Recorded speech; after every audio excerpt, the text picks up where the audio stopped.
आप सभी को नमस्कार। दोस्तों, धनु राशि वाले जातकों का इस चैनल पे स्वागत है। इस वीडियो में हम आपको बताने वाले हैं धनु राशि वाले जातकों के लिए साल 2025 में 8 से लेकर 16 अगस्त तक का समय कैसा जाने वाला है। इस टाइम जोन में राशि के ऊपर विराजित ग्रही अवस्था आपको क्या परिणाम देने वाली है, किन मामलों में धनु राशि वाले जातकों को कम प्रयासों में बड़ी सफलता मिलेगी, वहीं किन मामलों में आपको सावधानी पूर्वक काम करने की आवश्यकता जीवन में रहने वाली है। अतः यह राशिफल धनु राशि वाले जातकों के लिए ही बनाया गया है और आपकी चंद्र राशि के ऊपर प्रभावी है, तो आप इसे इसी आधार पर देखें। इस राशिफल के माध्यम से धनु राशि वाले जातकों के जीवन से जुड़े हुए सभी पहलू के बारे में हम आपको जानकारी भी देने वाले हैं। जैसे धनु राशि का करियर और आपका व्यापारिक जीवन, आर्थिक जीवन, पारिवारिक जीवन, प्रेम संबंध है, स्वास्थ्य, एजुकेशन लाइफ और अंत में हम आपको धार्मिक उपायों के बारे में भी जानकारी देने वाले हैं। तो धनु राशि वाले जातकों, सबसे पहले हम आपको ये बता देना चाहते हैं कि 29 मार्च 2025 से ही शनिदेव का गोचर आपके चौथे भाव में हो रहा है, जिसकी वजह से आपकी राशि के ऊपर शनिदेव के ढैया का प्रभाव लगातार बना हुआ है। इसके प्रभाव से बहुत सारे धनु राशि वाले जातकों के जीवन में जहां मान सम्मान की कमी बनी हुई है, वहीं पारिवारिक जीवन में समस्या बनी हुई है।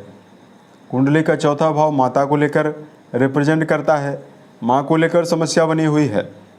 बहुत सारे जातकों के जीवन में शनिदेव की तीसरी दृष्टि कर्ज भाव, रोग भाव पर जा रही है, तो कर्जों से आपको जीवन में समस्या।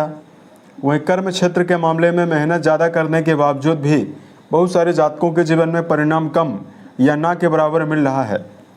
शनि की 10वीं दृष्टि राशि के ऊपर पड़ रही है, तो अनिद्रा की समस्या और धनु राशि वाले जातकों के जीवन में आर्थिक समस्याएं भी बनी हुई है। ये सभी धनु राशि वाले जातकों की बात नहीं हो रही है, लेकिन बहुत सारे जातकों के जीवन में लंबे समय के बाद शनिदेव की ढैया का प्रभाव आपके ऊपर निर्मित हुआ है, तो आपके जीवन में बना हुआ है। इसके लिए वीडियो के अंत में हम आपको कुछ विशेष उपाय भी बताएंगे। अब देखिए, 8 से लेकर 16 के बीच में 3 बड़े परिवर्तन होने वाले हैं। 9 अगस्त को बुधदेव उदित होने वाले हैं आपके अष्टम भाव में, तो यहाँ पर आपके अष्टम भाव यानी आपके आयु भाव में एक राजयोग, बुधादित्य नामक राजयोग बनने वाला है। राशि के अधिपति लंबे समय से आद्रा नक्षत्र में यानी राहु के नक्षत्र में चल रहे थे, तो 12 अगस्त को गुरु बृहस्पति अपने स्वयं के पुनर्वसु नक्षत्र में जाएंगे। कहीं ना कहीं ये आपके लिए बहुत ही पॉजिटिव रहने वाला है, क्योंकि राशि को ही राशि के स्वामी देख रहे हैं और 12 तारीख के बाद अपने स्व नक्षत्र में जाएंगे, तो आपको विशेष परिवर्तन देने वाले हैं। शुक्र के साथ आपके वैवाहिक भाव में राशि के स्वामी गुरु की मौजूदगी वर्तमान में इस समय में बनी हुई रहने वाली है। सेनापति मंगल आपके कर्म भाव में रहेंगे। वहीं वर्तमान समय में राहु देव का गोचर जो है वो आपकी राशि के भाग्य भाव में हो रहा है। वहीं केतु का गोचर आपकी राशि के भाग्य भाव में, वहीं राहु का गोचर आपके पराक्रम भाव में हो रहा है। तो ये अवस्था ग्रहों की आपकी राशि के ऊपर बनी हुई रहने वाली है। अब आइए हम आपको बताते हैं आपके लिए 18 से लेकर, माफ कीजिएगा, 8 से लेकर 16 के बीच में क्या अवस्था रहने वाली है। तो देखिए, सबसे पहले हम आपको ये बता देना चाहते हैं कि कर्म भाव के स्वामी बुधदेव लंबे समय से सूर्य के प्रभाव में रहने की वजह से अस्त हुए थे, तो अब ये 9 तारीख को उदित भी होने वाले हैं और 11 तारीख को वक्री से मार्गी भी होने वाले हैं। तो एक बहुत बड़ा चेंजेज आपके जीवन में कर्म क्षेत्र के मामले में ये मिलने वाला है कि अगर आप लंबे समय से करियर के मामले में दबाव का सामना कर रहे हैं, विसंगतियों का सामना कर रहे हैं, तो करियर के मामले में आपको शुभ परिणाम मिल सकता है। उसके अलावा सूर्यदेव आपकी राशि के भाग्य भाव के स्वामी होकर 15 तारीख को भाग्य भाव में ही गोचर करेंगे, तो इस समय में आपको भाग्य का समर्थन भी मिलने वाला है, जिसकी वजह से रुके काम आपके जीवन में बन सकते हैं। मंगल कर्म भाव में प्रभाव डाल रहे हैं और यहाँ पर दिशात्मक बल प्राप्त करके गोचर कर रहे हैं, तो यदि आप सेना, police, army, engineering, sports, electrical सामग्री बनाने और बेचने का काम करते हैं, या जो धनु राशि वाले जातक शारीरिक क्षमता से जुड़ा हुआ कोई भी काम कर रहे हैं उसमें आपके जीवन में आपको बड़ी उपलब्धि और बड़ी सफलता मिलने वाली है। अब देखिए, राशि के स्वामी 12 अगस्त के बाद जैसे अपना राशि में नक्षत्र बदलाव करेंगे और राशि को पूर्ण रूपेण बल देंगे तो धनु राशि वाले जातकों का जो व्यक्तित्व है वह आकर्षण से भरा हुआ रहेगा। आप अपने जीवन में आप मान सम्मान अपने स्वयं की विवेक शक्ति और अपने स्वयं के ज्ञान के द्वारा अर्जित कर पाएंगे और मानसिक तनावों से भी आपको निजात 12 अगस्त के बाद मिलेगी। अब यहाँ पर बात करते हैं आपके लिए आर्थिक जीवन के मामले में क्या परिणाम मिल सकता है। अब देखिए, कुंडली का जो 11th हाउस है जिससे गेन के बारे में यानी लाभ के बारे में विचार करते हैं, आपके लाभ भाव के स्वामी आपके 7वें भाव में प्रभावी हैं और राशि के स्वामी का लगातार लाभ भाव से और पराक्रम भाव से लगातार संबंध यहाँ पर बना हुआ है। तो देखिए, ऐसे में धनु राशि वाले जातक अपने जीवन में यदि आप पुरुषार्थ करते हैं, मेहनत करते हैं तो यहाँ पर आपके जीवन में मल्टीपल सोर्स से कई माध्यम से धन लाभ की संभावना जीवन में बनने वाली है। 12 अगस्त के बाद गुरु बृहस्पति पुनर्वसु नक्षत्र में जाएंगे तो जहाँ आपके जीवन में अगर आप कोई नवीन धन प्राप्ति का माध्यम तलाश कर रहे हैं तो आपके जीवन में नए धन के रास्ते मिल सकते हैं। वहीं लंबे समय से अगर आर्थिक मामलों में नेगेटिविटी की वजह से कोई कर्जा वगैरह यदि आपके जीवन में चल रहा है उससे भी गुरु बृहस्पति आपको बाहर निकालने वाले हैं। अब देखिए, शनिदेव का संबंध लगातार आपके कर्ज भाव से बना हुआ है तो ऐसे में आप अपने जीवन में कर्जा ना तो आपको लेना चाहिए या ना तो आप जीवन में कर्जा दें, तो आपके लिए समय ज़्यादा बेहतर रहेगा। यहाँ पर बताना चाहते हैं धनु राशि वाले जातकों के लिए कि पारिवारिक मामलों में क्या स्थिति दिखाई दे रही है। तो देखिए, कुंडली का 4था घर परिवार के लिए विशेष रूप से जिम्मेदार है और दूसरा भाव भी। तो ऐसे में बृहस्पति का अपने नक्षत्र में जाना कहीं न कहीं लंबे समय से पारिवारिक मामलों में चल रहे दबाव को समाप्त करने वाला है।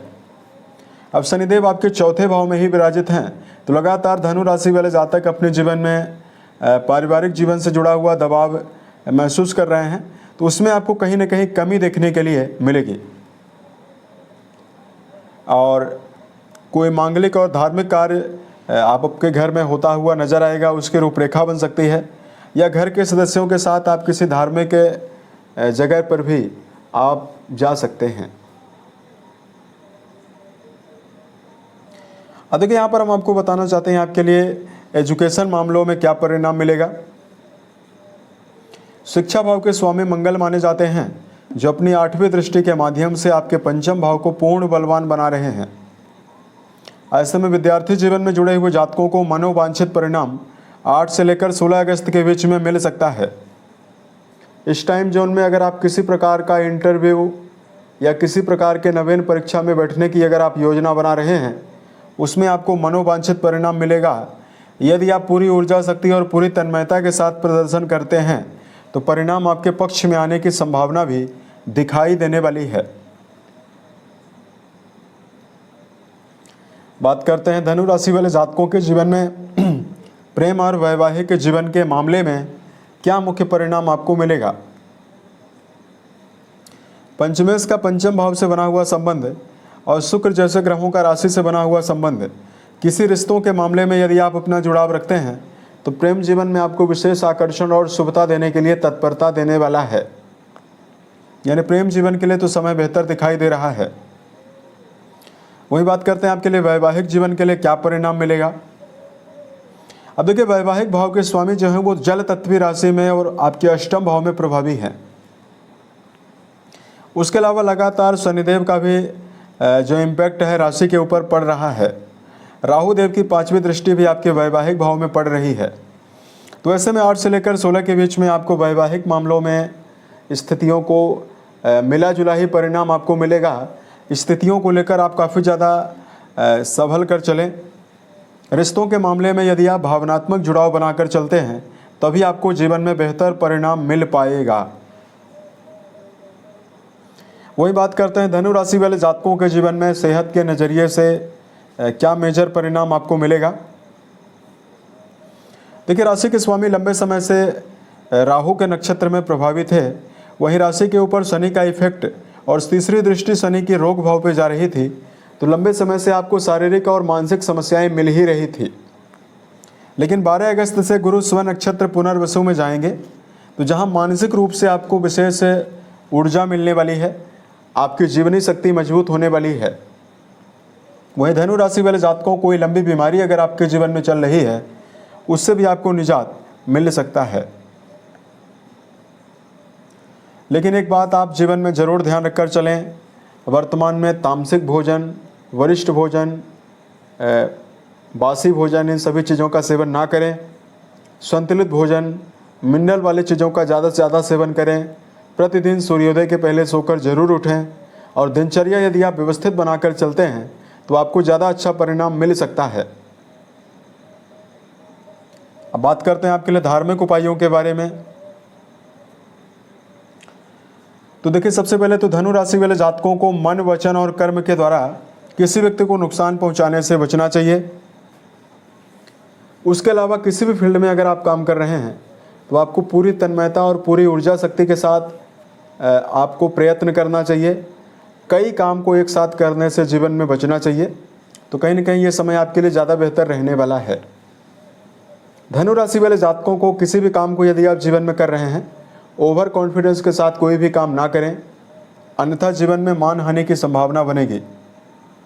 किसी भी फील्ड में अगर आप काम कर रहे हैं, आपको वरिष्ठ अधिकारियों या वरिष्ठ लोगों की बातों को मानना जीवन में ज़्यादा बेहतर परिणाम आपको देने वाला है।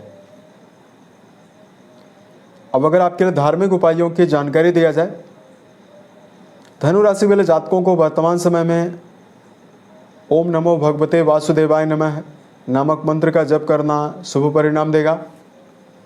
रोजाना यदि आप हनुमान चालीसा का पाठ करते हैं तो भी आपको विशेष शुभता मिलने वाली है। आप ब्रजवान जानवरों में यथा उचित दाने चारे का प्रबंध बृहस्पतिवार के दिन जरूर करें। गायों के लिए, कुत्तों के लिए, बंदरों के लिए या पक्षियों के लिए यदि आप यथा उचित दाने चारे का प्रबंध करते हैं, इससे भी ग्रहीय नकारात्मकता और ग्रहीय दुष्प्रभाव समाप्त होते हैं।